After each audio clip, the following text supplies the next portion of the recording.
Welcome back, guys. In this series of videos we're going to be taking this standard 998A series cylinder head from our classic Mini and combining it with this book from 1977 to hopefully modify it and make a bit more power. Let's go and take a look.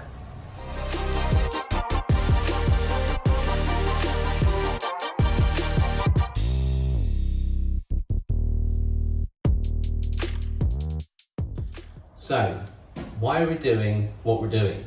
This is our 1989 Mini 998 and it needed stem seals. So I thought, order a head gasket, all the other gaskets, stem seals, pull the head off, change it all over in a day, reassemble, drive off into the sunset. Hasn't happened that way. Bear in mind this car has only done 35,000 original miles. When I pulled it apart, valve stems were worn, valve guides were worn, and obviously the stem seals were as well. And I thought, if we're doing all of that work and we're stripping it all the way down to a bare casting, why not learn how to port, hopefully make a little bit more power along the way. So let's pop next door and have a little look at the book and see what guidance it gives us. Now then, before we open the book and start to make templates and then start to cut off material from our cylinder head that we cannot add back on, a quick disclaimer. I've never modified a cylinder head before, and this is not a how-to or a tutorial. But if you're sat at home saying, I would love to have a go at modifying my cylinder head myself, and you watch this video and it goes well, and it gives you the confidence to have a go yourself, it can't be a bad thing. Let's have a look inside the book. Now then, a quick little bit about the author of the book. It was written by the legend David Vizard, who, if you're in the Mini community, you would have heard of. Very much the go-to. He also wrote a very thick yellow book. Some people call it the Bible. I've read it cover to cover since I was a lot younger, and it's been very useful over the years. But this particular book covers the 850 and 998 cylinder head that we have here, which is hopefully going to be very useful. Also, David Vizard has got his own YouTube channel, so if you want to watch videos of people who actually know what they're doing, then go over and subscribe to his channel instead of mine. If we go to page 59, this is the original to scale, which is extremely handy, combustion chamber on the 850 and 998 head. Closed chamber design, and the valves are quite shrouded by this beak. And the lined shaded area is what we're going to hopefully open the combustion chamber out to. Now this will increase the volume of the combustion chamber, so we will need to skim the head to pull our compression ratio back up, but we're going to go into that in a little bit more depth later on. Now, what I have done to create a template is, considering this is to scale and this is the center lines of our valves, put some tracing paper on top of the book, and I've created this. And then I've made it out of something a little bit more substantial, cardboard, like so. So what I can then do is pop that on top of the head, and it shouldn't fall inside because it will rest on our shaded areas, and then scribe around it, and then that's what we cut to. Also, very handily, it gives us the radius that we want to increase that shaded area to, because the original combustion chamber, as you can see, is like a square edge all the way around, but this we want to be nicely radiused as opposed to the original square shape. Very handily as well, the book also gives us guidance on the modification to do to the ports. It also shows us where coolant, I'm assuming these are coolant jackets, we'll call them coolant jackets. This is where the coolant jackets are, so it gives us an idea of how much meat we got to play with. So the exhaust ports themselves stay pretty much unchanged. The only thing that's going to change is the valve guide boss is going to be removed, and I'm also going to remove any casting defects and flaws and sharp little edges, and also we're going to taper the guides down, but we'll go into that in a little bit of detail in a minute, because obviously these are going to sit in the airflow, so they're going to potentially disrupt things because they're quite thick and bulky. Inlet port, that's where a little bit more modification will happen. As you can see, modification through the floor of the port and also the roof of the port. The valve guide boss is going to be removed, and also the slimming down of the valve guide. Also, not to scale, but the inlet port is going to be widened to 1 inch and made taller to 1.16 inches, which is about 25 and 28 millimeters. We'll do that with calipers to make sure we're not going too far, because these dotted lines are pushrod holes. So we don't want to go out so far that we break into a pushrod hole, because the head is either scrap, or I believe you can machine and sleeve a pushrod hole, but we don't want to be doing that. Now, valve guides have got a tiny little chamfer on the end of them, I'm assuming for strength and rigidity, but a lot of this sticks into where the air is coming into the head. Now, as you can see here, they want those slimmed down. I've just bought a set of valve guides, standard I believe, from Minisport, and they've already done it. So that makes my life a lot easier. So they can just be pushed in once we've done the modification work. Also, I've popped a bit of you can use that Prussian blue, I just use black permanent marker. And on top of the head, I put the new head gasket, and I've scribed around the edge of the gasket to give us an area that we do not want to break into, because obviously it can affect the sealing of our head gasket. So, let's have a little look at the head itself. That is these ones. Roughed out, unfortunately, my marking out the paper template, it was very hard to get a very tight edge on that, so I've gone roughly, and then I'll offer the template back on and see how close I am. However, these little ones are deceptively bloody difficult. In the book, it kind of starts here and then it finishes on like the center line of the inlet valve. So what I've done is I have measured from the edge of the head to the center line of the inlet valve. That one's 114 millimeters. Put a line there, put a line there, and then struck a line down. So that is center line of inlet valve. And this very poorly scribed out line that I've done extends past the center line. So what I'll do is I will start, I've also measured the distance down from the center line to where it starts, and then put another line here. So essentially I'm calling this my start and this my finish, and I have also marked the kind of peak, because it's kind of peaked almost in the middle there. So I've, again, on these I've marked kind of my finish points, and then I've kind of gone down to my finish point and into my finish point, and then it's meant to be blended in as per this angle here.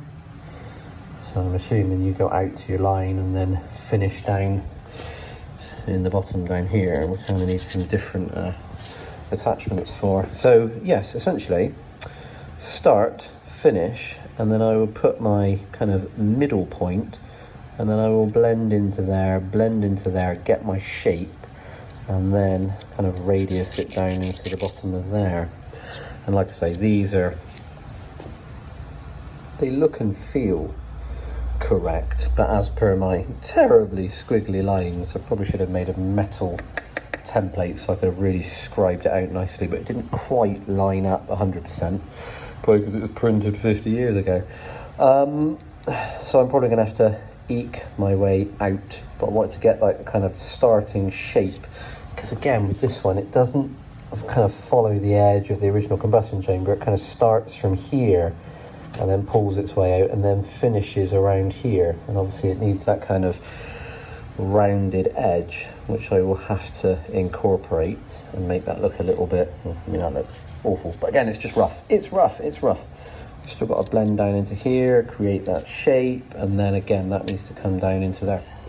That is these four.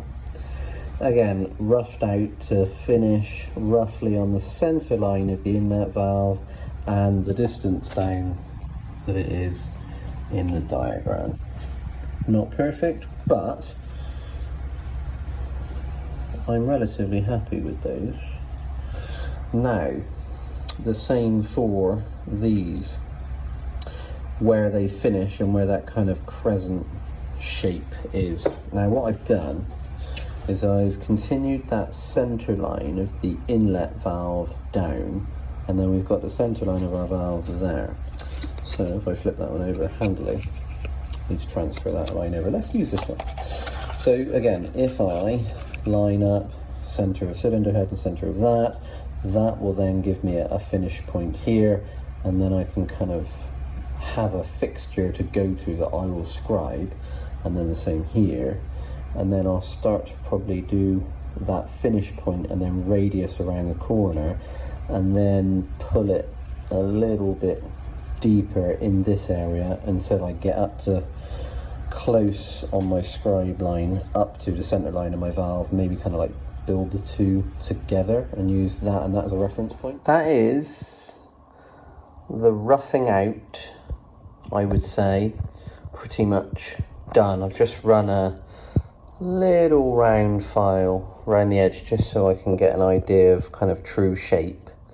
I don't know how far to go with these, because obviously the original kind of ridge was there, which was obviously shrouding the valve, and the purpose of this is to try and de-shroud the valve and then obviously radius this bit. But how far do you go down and how far do you kind of eat into this bit? But for a first attempt, I'm pretty pleased. Obviously there's a hell of a lot more work to do, and you can see that when you go down the rabbit hole you can lose, I think you could lose days to this sort of work. You really could. But we're all within the head gasket holes, if you will, where the piston comes up and down. So that combustion chamber is still within where it needs to be. Yeah, just got to kind of get these a little bit further down towards the valve seat, and then do a little bit more work in this area. I think that's with one of those like little grindstone jobs.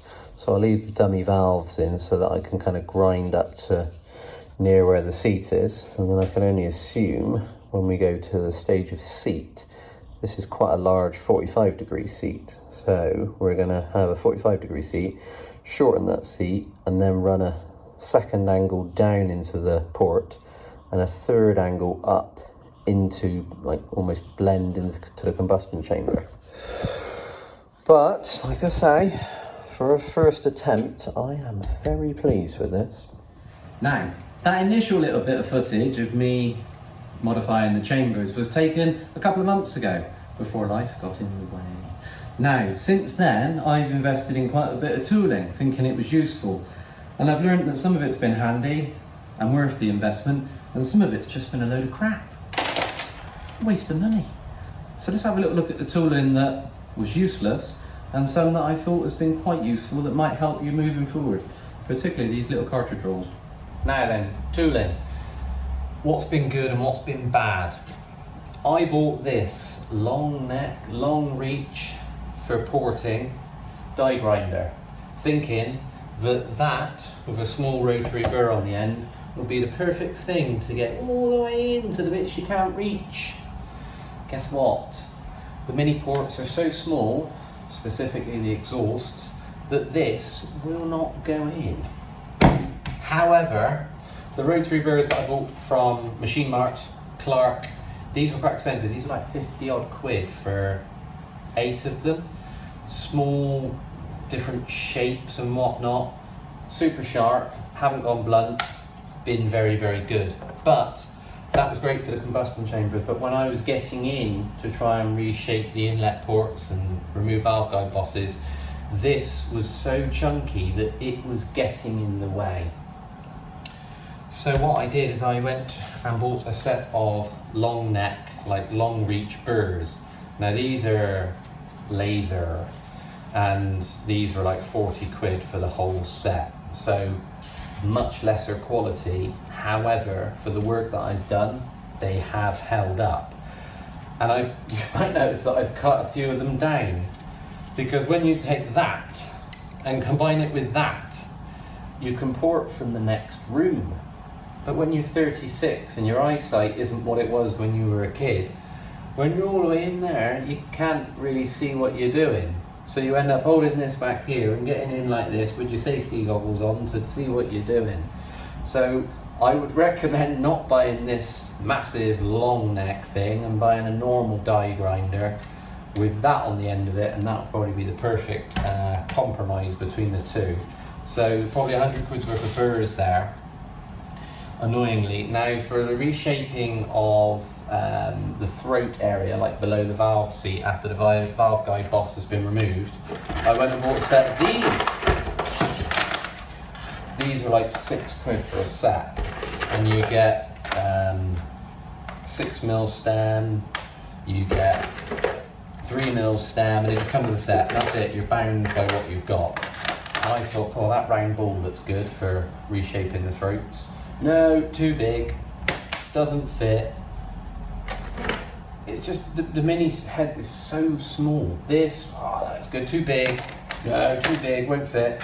So all you end up using is the tiny little ones for like, I don't know, like modelling or something. And after about 4 to 5 seconds of using these, it fell off. So I went back and I bought another set of 10 just to use that one, and then it fell off. So I ended up gluing them back on. A little bit of super glue, and they haven't fallen off since. So if you invest the £6 in these little grindstones, I found these have been really, really good, to be fair. Run them at slightly lower speed, they're nice and steady, and you can reshape things without taking massive material off, because obviously the burrs will remove a hell of a lot of material in the wrong places if you're not careful. And yeah, you just got to show a little bit of control, but then the surface finish with that is way too rough, so you want to take it down to something like that grindstone. And then after that, I wanted to take it down a little bit further, specifically the combustion chambers and also the exhaust ports, and also the inlet ports, to be fair. And then I switched to these cartridge rolls, which is essentially, it starts off as a square and it just screws onto these two mandrels, I don't know what they're called, and that just screws onto there. I've had to modify these shock, because when you screw it on, the metal is poking out, and all you do is just hit the metal on everything when it's spinning at thousands of RPM. So that goes onto there, and then you can use that to slowly shape things down. I think these are 80 grit. I've got some 120s on order as well. Over a period of time, these shape themselves down into kind of a bit of a point, which is actually quite handy for getting down into corners and doing different shapes and radiuses. Someone on the internet told me to buy this to clean these. Not used it once, waste of time. Also, whether it's because Clark X Pro is not the most expensive, or they've just gone cheap on the spanners, this spanner here, bent, rubbish. Get yourself a couple of proper spanners. Because I wanted to get in a little bit closer with a bit more control, I bought this, I used this right-angled grinder, die grinder. This is again where I think you should have the short, straight one for the burrs. This has been quite handy to get in and do little bits of intricate work. A little bit of 3-in-1 oil to lubricate your tools before every use. I've actually continued to do that, it's kept them good. And tooling wise, that's what I recommend. Now, since that initial footage with the rotary burr, the initial shaping up of the chambers, I've gone back since with an 80 grit cartridge roll, just to smooth things out a little bit, make it look and feel a little bit better. It's not finished by any stretch, because it's only 80 grit, and the combustion chambers, we can make these a little bit shinier and a little bit prettier, but a combination of that and that tiny little grindstone just to do the intricate little areas, and that's where we are up to. And also a little bit of reshaping of the floor of the combustion chamber around about the valves. Let's have a little look. Now, the eagle-eyed amongst you will notice that the throats have been opened out, and also the valve guide bosses are missing, but we'll talk about that in a second because I've played around with that too. Like I say, this has been quite handy to reshape things a little bit, and also particularly tricky areas have been this area down in between the valves, and I've found that this has been really handy to get right down into there just to reshape. Are they exactly perfect? Probably not. What I've done is I've put the steel rule on the bottom like this, and then made sure that they all come down to finish at the same point. So hopefully that'll lead to a little bit of accuracy. And like I said earlier, is this the floor or the roof of the combustion chamber? I'm not entirely sure. But this was very cast and raised and mottled and above the height of the seats. So I've taken this down. Now initially I took this down with one of these, and trying to cut a flat surface with a round object never ends well. So since then I've gone back in and tried to clean these up, but because of the angle of attack, you end up using the point of this, so it's not much better. What I have gone and purchased, which is on its way in the post, is essentially, I think these are called spirals or Christmas trees, whatever you want to call them, in 80 grit and also 120 grit cartridge roll. So we'll have a pointed edge, and hopefully we can get in on a bit of an angle, maybe with the extended shaft, and then that angle will be flat against there, and then we can start to flatten that down a little bit. And I'll probably take this out to, this is currently 80 grit, so not shiny but not rough, quite smooth to the touch. And I'll probably take this down to 120 grit, a little bit shinier. And like I say, I've nicked valve seats. You know, the valve seats are far from perfect, but when you're reaching in to do all of these tricky bits, well, it's not impossible, but it's very tricky not to hit a valve seat. And I took the attitude that the valve seats are going to be recut to a consistent height anyway, so I'm not overly fussed about that. And like we saw earlier, this original area is a square edge, and then this is tapered in here and tapered in here. So let's have a little look inside the ports, what I've been doing inside of there. Now then, let's have a little look what I've done to the inlet and exhaust ports as per the measurements from the book. Now then, this is an inlet port. If we focus on the back of there, this has been done with an 80 grit cartridge roll now. Initially it was done with a long stem rotary burr, but you can see if you had anything wider than this, you just wouldn't be able to get round that corner. So with that big stem, if you will, of this in there, you just can't move, you can't work. So if you get in with there, it's a little bit easier to work. Now I've removed that valve guide boss through there, and removed that valve guide boss through there, and just sharpened the divider up a little bit. And this is the roof of the port, because obviously the cylinder head is upside down. Now the videos on the internet will tell you that the roof is where all of the airflow is, super fast, all the action is through there. And the floor of the port, nothing really happens. This again was a lot smaller. I've taken it out to the inch that way and an 1/16 inch that way. I've also put the gasket on, and I've taken the I've taken the starting bit of the port out to the gasket, and then blended it into the 1/16 inch and an inch bit. Still a bit more work to do. Every now and again I kind of find areas that I can reach a little bit easier, and I think, oh, I can do that little bit there, and I stick my fingers in and have a little feel, and it might look good but it'll feel rough, and you think, oh, there's a little hump there, and you get in and just take a little bit more out. Rightly or wrongly, I don't know. Does it look right? Who knows? Let's have a look at the exhaust. Right.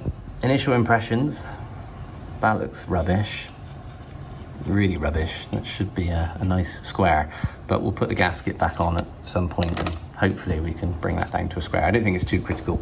Again, this is standard as it was. Obviously this is a square and this one is round, but then it turns into kind of a rectangular shape as per the diagram, because you want to go taller than wider. Anyway, In through here, this is obviously the roof, so I've kept this as flat as possible. The shape has stayed exactly the same, and the valve guide boss that was here, see if I can focus in on that, has been removed. These are a lot smaller, so it's a lot trickier to kind of get in and work. Annoyingly, when I was in doing a little bit of work around here, I've caught and removed metal off of this divider, so it looks unsightly. So I've just reshaped it to make it look symmetrical more than anything else. Let's have a little look at the exhaust ports on the end, the non-side. Again, gasket went on, opened out to the gasket on initial inspection. This one also looks rubbish too. Same size, and I've just blended it out to the shape of the port on the gasket, if you will. Inside, come on.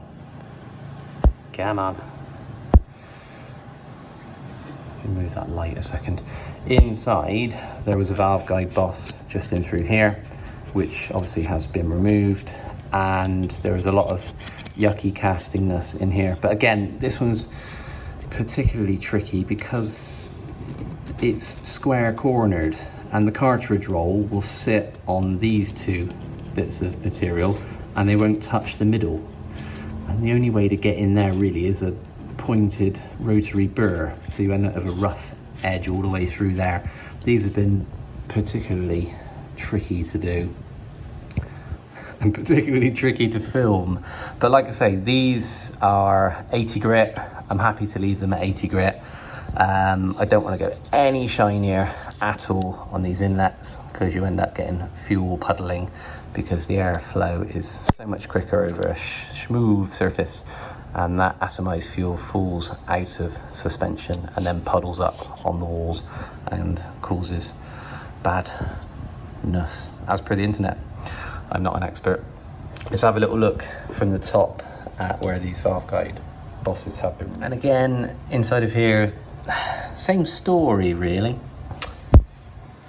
There are bits of casting that you just can't reach, unfortunately. Camera don't want to have it, does it? Come on. There are, like I say, bits of casting through here that you just cannot reach, and if you can just about grab it with a rotary burr, but then once you've rotary burred it, you can't get in there to improve the finish of it. So hopefully it's good enough, who knows. Like I say, valve guide bosses were here, they've been removed and smoothed out. I've opened the throat area out to the edge of the existing valve seating, and like I say, there are, I mean, that valve seating's been hit pretty hard there. Hopefully that can be rectified in the machining process, otherwise just heads in the bin. Let's have a little look at the inlets. The inlets are a little bit bigger, but not any easier to get in and work really. Valve guide boss through here has been removed, as it has been here. Throats have been taken out to the edge of the bottom of the valve seat, so that seat can just hopefully be cut back to originally where it was, and then either a 3-angle seat cut there and there, or blended the edge of the 45 seat into the port. So yes, tricky to film, even trickier to port, and will it all be worth it? I really don't know. Hopefully so. So there we have it, my first dabble into cylinder head porting. How's it gone? Well, I've really enjoyed it. It's not been massively expensive, but it's been so time consuming. So many hours have gone into this thing, it's crazy. But I've enjoyed it. I like the fact that you can just come down the garage and chuck the lights and compressor on and do 20 minutes, half an hour and leave. Or you can do half a day on it, chill, have a little feel, a little bit more off of there, go and have a cup of tea, go back to it. It's been a nice process and I've really enjoyed it. What happens next? Those 120 grit spiral Christmas tree cartridge roll things will arrive. and I will play around with the combustion chambers a little bit more to make them a little bit more finished and shiny. Then the valve guides can be fitted, and then the head can go away for machining work to have the valve seats recut. Hopefully those seats that I've nicked and damaged can just be recut to a consistent height, and then we can reshape them and lap them in, and we should be in a good place. However, looking back at that footage on exhaust number 4, I think I've nicked it a bit harder than I thought. So I'm sure there's a solution in there somewhere, because people have hardened valve seats put into these heads, don't they? So I'm assuming they'll machine out the old valve seat, create a pocket, and then interference fit a hardened valve seat, and then recut that seat. But we'll find out in the next video just how much damage I've done. And then after that, all going well, we'll be on the road to massive power.